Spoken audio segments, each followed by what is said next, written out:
So today we're going to be making a really simple mayonnaise. So this is our 220 grams of canola oil. I like to use it in a squeeze bottle. These are our separated egg yolks, 3 of them. This is some salt. And this is our white vinegar and Dijon mustard. When I do this, I like to set up some towels so I can have my bowl on an angle. That way the hand blender can get at it a little better. So I just want to beat all these eggs, mix them all together. And then I'm going to add my vinegar and Dijon. Get it all nice and in there.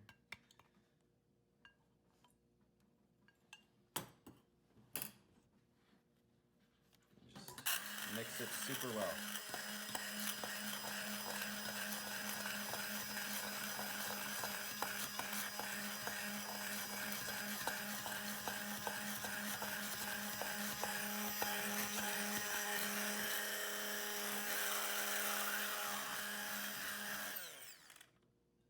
You need it to be that well combined. I'm just going to slowly stream in the oil while I keep mixing it.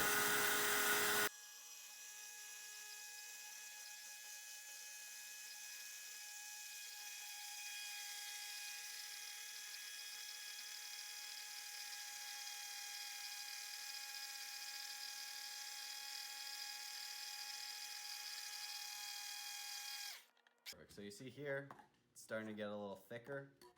It's nice, but everything's still well combined. There's no splitting happening.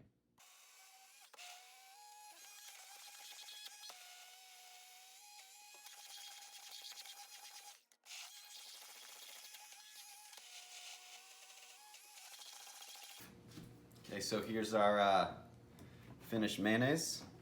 As you can see, it's completely different than oil and vinegar. I'm just gonna give it a little taste.